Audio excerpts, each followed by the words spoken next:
Hello, my name is Lauren Mills. This is Intensive Outpatient Drug and Alcohol Counseling and the Reduction of Presenting Symptoms. And today is March 18th, 2019. So, Family Resource Center is the agency where my client is being served. Family Resource Center is a community mental health agency that primarily serves children and families and adolescents in Allen County. The agency offers a multitude of services such as mental health counseling, case management, psychiatry, and a variety of other groups and programs are offered as well to our client base. The client that I'm going to be evaluating in this program or in this project is a 17-year-old male, and he was referred to our agency by the juvenile court system. So he is on probation currently for domestic violence and underage drinking. So he's had some issues in the past with underage drinking and was referred to our intensive outpatient program for drug counseling as well as uh, mental health issues. So this graphic shows the presenting problem of the client. So the client does have a dual diagnosis. So he has depression as well as substance use disorder, and his substance of choice is alcohol. So this graphic shows that for individuals with addiction, they're 1.3 times more likely to suffer from clinical depression as well. So the question that I wanted to answer with my research was if the intensive outpatient alcohol and drug program offered at Family Resource Center um, could assist individuals with dual diagnosis in reducing symptoms of depression as well as their substance abuse. And then a secondary question that I was hoping to find the answer to with some research was, will increased family involvement in treatment increase protective factors? So the outcomes expected are decreased depression and substance use as well as an increase in protective factors. So this graphic shows the difference between a risk factor and a protective factor. So a risk factor obviously is something that would contribute to the client's increase in substance use or increase in depression, such as chaotic home environment, poor social skills. The client had recently been suffering some losses. He had a couple friends pass away, so that was definitely a risk factor and something that increased his depression level. And then protective factors are things that help make a client more resilient and more likely to be able to handle trauma and stress. So some of those are strong family bonds and then also academic success and parental engagement in the client's life or the child's life. So the intervention that I'm hoping to use for this client is the intensive outpatient drug and alcohol program offered at Family Resource Center. So this program was chosen due to we don't really have other programs offered for our clients on probation. They can get alcohol and drug counseling, but the program goes over a lot more education-based things as well as touches on mental health issues. So I thought that for a client with a dual diagnosis, it would be a really good option. So the group does meet 3 times a week for 1 hour, an hour and a half per session. And a lot of the stuff that's covered in the group is substance abuse topics, so the stages of change, that kind of thing. But then the group does consist of one family night, which is why I had the question on the increased protective factors. So one night of a week, the client is allowed to bring a family member, and we go over different topics to help improve communication in the family, increase positive interaction with family members, that kind of thing. And so the program does help address mental health and substance abuse issues as well. I also had a lot of academic research to back up my choice for the intensive outpatient program. There have been multiple meta-analysis done on the effects of family therapy on clients with co-occurring substance abuse and mental health issues. So these are just some of the um, the things that I've found. So multiple systematic and meta-analysis reviews have suggested that family therapy is effective in reducing behavioral and substance misuse problems, which was the question that I had.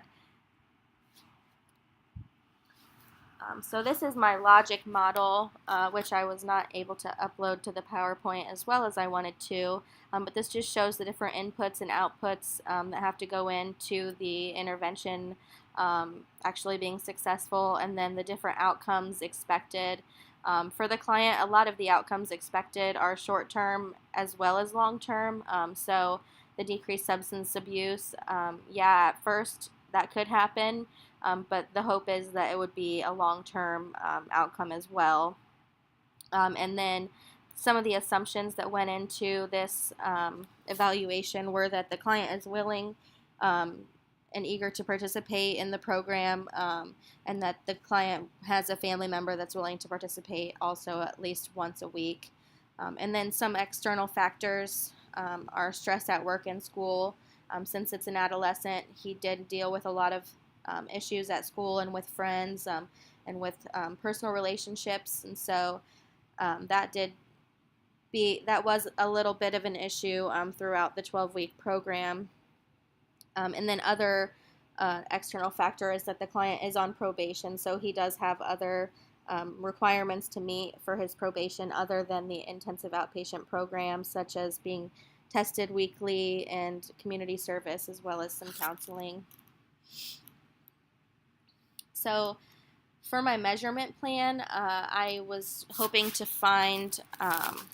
figure out the outcomes, of course, of the program and the impact of the program on the client and his depression as well as substance abuse, and then also the outcome of the family involvement and treatment on the client's protective factors. So I used 3 different measurement tools. The first one is the Beck Depression Inventory, which helps measure the severity of the client's depression. The second one is the audit, which is an alcohol screening, alcohol use disorder screening. It measures the frequency and the rate of alcohol consumption, and it also has a lot of questions having to do with the impacts that the alcohol usage has had on the client's life. And then the last one is a protective factors survey. So this measures the number of protective factors in the client's life. It's a good way to show the client and help the client understand the supports and systems he has in place, as well as where his life is lacking with supports and protective factors. So these measurement tools have all been pretty reliable. Of course, since the scores are being self-reported and the client is self-scoring each measurement tool, there is room for bias. He could maybe not tell the 100% truth on one of them, but that's just something that comes with self-reported scores sometimes.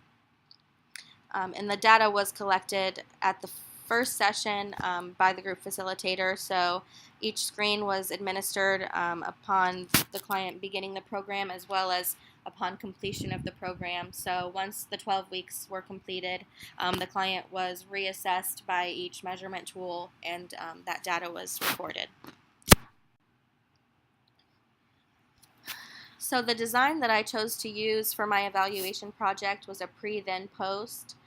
So I administered the pre-test or the pre-measurement tool at the beginning of the program, and then administered it again at the end of the program to see if the results had changed after the intervention was implemented. And so there is potential bias again due to self-reported scores, and when working with clients, I mean, there's always room for bias when they're the ones that are reporting the answers. And so my analysis was an outcome analysis. I wanted to see if the program actually had positive impacts on the client in 3 different areas of his life. So the depression, the substance use, and then also the protective factors and family engagement and communication. So this is my graph that I did. It's not the greatest graph, but the first one shows the pre of the Beck Depression Inventory. The client scored a 27, and then post he actually ended up scoring a 19, which is a pretty good decrease. The audit, the client originally scored a 27 as well, which is pretty high for a teenager, and honestly, it's a little high for anybody, but and then he ended up scoring a 16 after the program was over, and an 8 on the audit is dangerous alcohol usage. So the client still has some some time to work on that, and he still has some room for improvement with his alcohol use, but at least it has decreased. And then the protective factors survey, the client identified in the beginning as a 40 on the protective factors survey, and actually it increased to a 50, which is good because more protective factors is better. So in conclusion, all of this research and data that I've collected has shown that the intensive outpatient alcohol and drug program with the family involvement as well did show to decrease the client's depression and substance use, which was collected with the 3 screening tools that I utilized. The protective factors were also increased, and at the end of the group, the client and his mother, who was his family that he brought every week, actually did report positive communication and positive benefit from having the family involvement in the program. So, if an implementation for future or implications for future practice, this group has been a group that the agency has struggled with attendance on for a while, and so low attendance rates has and low completion rates as well, has kind of discouraged the probation office and the juvenile courts to refer people to our program. So I'm hoping that once the results and the data of my evaluation get out, that the program actually is beneficial, and the client actually completed the program and shows positive change, and he did end up completing probation as well. I'm hoping that we can maybe get some more referrals coming into the agency for the program.